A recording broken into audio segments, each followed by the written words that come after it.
నమస్తే అండి. నమస్తే. లైంగిక వేధింపులకు సంబంధించి ఎక్కడో చోట ఏదో ఒక ఉదంతం బయటకొస్తూనే ఉంటది. మనం డిస్కస్ చేస్తూనే ఉంటాం. ఇదే టాపిక్ సార్ ఎన్ని సార్లు మాట్లాడుకుంటారు అని చూసిన వాళ్ళకి అనిపించినా మనం మాట్లాడాలి. ఎందుకంటే ఎక్కడో చోట ఎవరికొకటి ఇది రిలేటెడ్ అయ్యుంటది. ఇక్కడే హైదరాబాద్ మన పక్కనే ఉన్న బేగంపేట్ హోటల్‌లో ఆ ఉద్యోగిని పట్ల వ్యవహరించిన తీరు సాలరీ పెంచమని అడిగితే ఇంక్రీజ్ అడిగితే ఆమెను ఏదో కావాలని అడగడం. హెచ్ఆర్ ఐటీ ఉద్యోగులు కూడా ఇందులో ఇన్వాల్వ్ అయ్యి ఉన్నారంట. ఆఫ్‌కోర్స్ పోలీసులు వాళ్ళని అరెస్ట్ చేశారనుకోండి. ఏమంటారు?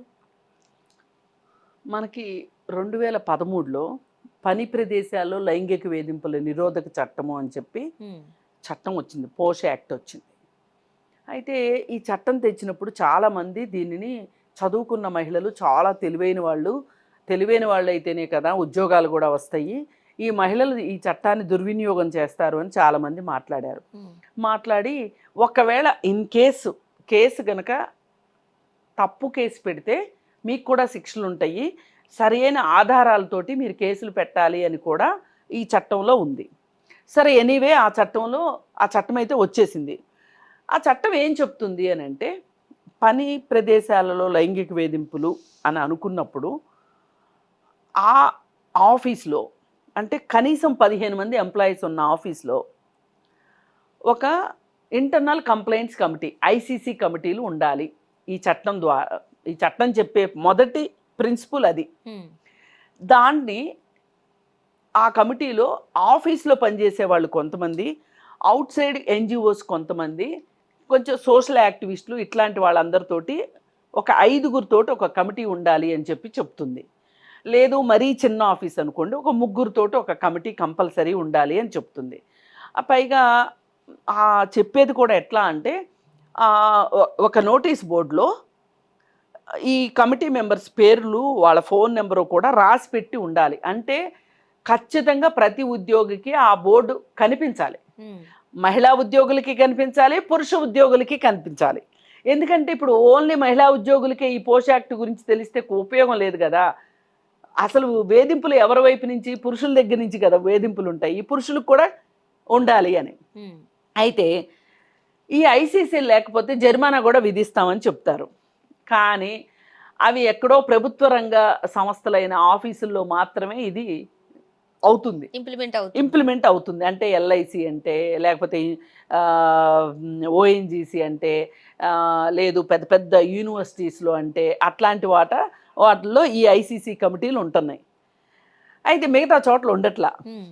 ఇప్పుడు నన్ను చాలామంది ఏమడుగుతారంటే, మీరు చాలా ఆఫీసులకు వెళ్తా ఉంటారు కదా! మీరు వెళ్ళిన ఆఫీసుల్లో ఐసీసీ కమిటీలు ఉన్నాయా అని అడుగుతారు. హ్మ్.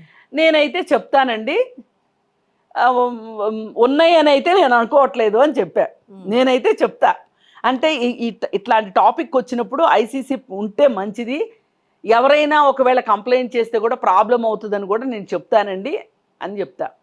ఇప్పుడు ఈ కేసు విషయంలో ఈ హ్మ్. మనోహర్ అనే ఆయన, బాధితురాలి పేరు చెప్పకూడదు మనము. అవును. ఆయన మేనేజర్‌గా ఉన్నాడు కాబట్టి ఆమె సాలరీ పెంచమని అడిగితే ఆవిడని సెక్సువల్ ఫేవర్స్ అడిగాడు. ఆమె నాకు ఇష్టం లేదు అంటే ఆయన పెంచలేదు. పెంచకపోగా ఇంకా మిగతా హెచ్ఆర్లు వీళ్ళు ఉంటారు కదా! వాళ్ళ వైపు నుంచి కూడా కాస్త ఇబ్బందికరమైన వాతావరణం ఈవిడ ఎదుర్కొంది. అయితే ఈమె పోలీస్ స్టేషన్‌లో కంప్లెయింట్ ఇచ్చింది. కానీ గమ్మత్తుగా ఆఫీసు బ్యాగ్‌లో నుంచి రూ. 1,00,000 పోయినియి అని చెప్పి ఆఫీస్ వాళ్ళు కూడా ఒక కేస్ పెట్టారు. హ్మ్. అది ఏ ఉద్యోగి తీశారో తెలీదు గానీ, మా ఆఫీస్‌లో డబ్బులు పోయినియి అని పెట్టారు. ఇప్పుడు ఈ కేస్ ఎందుకు పెట్టారు? సింపుల్ మనకు అర్థమైపోతుంది. అర్థమైపోతుంది. ఇప్పుడు ఈవిడ ఈ కేస్ విత్‌డ్రా చేసుకోకపోతే ఈ రూ. 1,00,000 దొంగతనం చేసిన కేసు ఈమె మీద పడతది. హ్మ్. దీనికి కావాల్సిన సాక్ష్యాధారాలు ఆఫీస్‌లో వాళ్ళు కావాలంటే సృష్టించగలరు. అవును. ఇలాంటి పరిస్థితి ఈ హోటల్‌లో ఉంటే, వేరే ఆఫీసుల్లో సినిమా వాళ్ళ దగ్గర హ్మ్. రకరకాల పద్ధతుల్లో రకరకాల ప్లానింగ్స్ ఉంటాయి. రకరకాల ప్లానింగ్స్‌లో ఉన్నాయి. ఇంకా అసలు మనము కొంచెం హ్మ్, మనసు విప్పి మాట్లాడుకుంటే, మీడియా ఆఫీసుల్లో కూడా హ్మ్. ఈ ఈ ఈ దారుణాలు ఉన్నాయి అని చెప్పి, మీరు మహిళల పక్షం మాట్లాడతారు కాబట్టి మీకు చెప్పుకుంటున్నాము అని చెప్పి కొంతమంది చెప్పి నాకు, కానీ మేడం మీరు ఓదారుస్తారని చెప్తున్నాను తప్పితే మాకు న్యాయం దక్కుతుందని కాదు, మీరు కూడా ఎవరికీ చెప్పొద్దు దయచేసి అని నాకు చెప్పిన వాళ్ళు చాలామంది ఉన్నారు. జీతం పెంచమని కానీ, అలాగే వీళ్ళు గనక వాళ్ళ ఫేవర్స్కి ఒప్పుకోకపోతే వాళ్ళని పని పేరుతో, అదనపు పని పేరుతో, ఇబ్బందికరమైన పనులు చేయమని చెప్పే పేరుతో, లేకపోతే పని బాగా చేసినా చేయలేదు అని చెప్పే పేరుతోటి ఇలా రకరకాలుగా వేధించడం అంటే ఏంటో మాకు మాత్రమే తెలుసు అన్నట్లుగా ప్రవర్తిస్తున్న వాళ్ళు చాలామంది తెలుసు. కొన్ని మీడియా సంస్థల్లో గెస్ట్లు వస్తారు కదా, ఆ పనిచేసే మీడియా ఆఫీసులో పనిచేసే ఉద్యోగుల పట్ల ఆ గెస్ట్లు కూడా విపరీతంగా ప్రవర్తిస్తున్నారంట. ఏం చేయాలి అసలు వెళ్ళి? అదేమంటే అసలు ఆడపిల్లలు బట్టలు సరిగ్గా వేసుకుంటున్నారా, అసలు వీళ్ళే కదా వాళ్ళని రెచ్చగొడుతున్నారు అన్నట్టు మాట్లాడుతున్నారు. అంతేగాని అసలు వాడికి బుద్ధి ఎందుకు లేదు, వాడి పని ఏంటి ఇక్కడ? అసలు సినిమా ఇండస్ట్రీకి మీడియా హౌస్లకి తేడా తెలియట్లేదు తెలుసా ఈ మధ్య ఈ వేధింపుల విషయంలో. అంటే ఉద్యోగం ఇచ్చేటప్పుడే నువ్వు ఎలా ఉండాలి, టర్మ్స్ అండ్ కండిషన్స్, నీకేమన్నా ఇబ్బందులు వస్తే కూడా నువ్వు మాట్లాడుకోకుండా ఉండాలి, అట్లా అయితేనే నీకు ఉద్యోగం. అలాగే గెస్టులతోటి చాలా చాలా మర్యాదగా ఉండాలి అనేది ఒకటి. ఇంకొకటి, పని గంటల విషయంలో నువ్వు మాట్లాడడానికి వీల్లేదు. ఇవన్నీ వేధింపులే. ఇట్లాంటివి జరుగుతున్నాయి ఈ మీడియా ఆఫీసులో జరుగుతున్నప్పుడు. ఒక హోటల్ లాంటి వ్యవహారంలో, హోటల్ లాంటి చోట జరగదని ఎలా అనుకుంటాం? ఇప్పుడు సిఆర్పిఎఫ్ ఇట్లాంటివి ఉంటాయి కదా, అట్లాంటి వాటిలో రైల్వేస్లో వాటిలో ఐసీసీలు ఉన్నాయి. ఆ ఐసీసీలకి లో నాకు తెలిసిన ఆవిడ మెంబర్గా ఉన్నారు. ఆవిడ చెప్తా ఉంటారు, చెప్తా ఆశ్చర్యం వేస్తుంది అసలు, ఇట్లా చేస్తారా వీళ్ళని. నాకేమీ భ్రమలు లేవు, ఎంత పెద్ద ఆఫీసులో అయినా ఆఫీసుల్లో పనిచేసే వాళ్ళకి పెద్ద మనసులు ఉన్నాయని నేనేం అనుకోను. కానీ ఏ ఒక్కరైనా,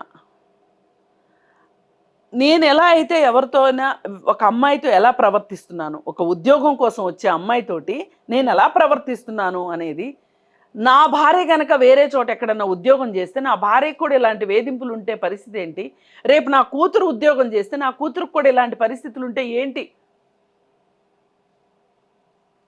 పైగా మనం ఎప్పుడు మాట్లాడుకుంటాం షుగర్ డాడీ కల్చరు.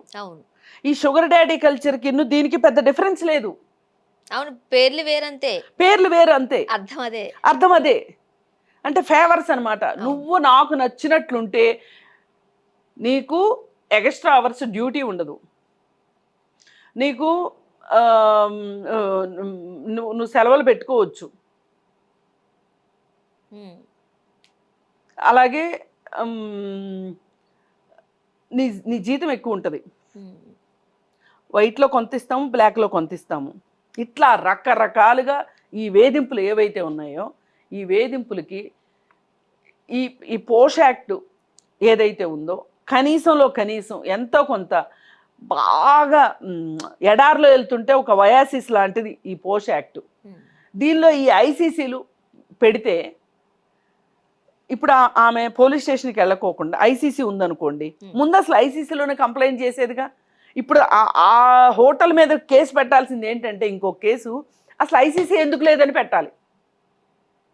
ఒక్క కేసు సీరియస్గా పెట్టి పేపర్లో వేశారనుకోండి, మీడియా హౌసుల్లో కూడా ఐసీసీలు పెడతారు. ఇంకా చాలా ఇన్ఫ్రా కంపెనీలు ఉన్నాయి. అసలు అలాంటిది ఒకటి ఉండాలి అని కూడా చాలా మందికి తెలియదు. అందుకని ఈ సందర్భంగా మనం గట్టిగా డిమాండ్ చేయవలసింది ఏంటంటే, ప్రతి ఆఫీస్లోనూ ఐసీసీలు పెట్టాలి అని. థ్యాంక్ యూ అండి.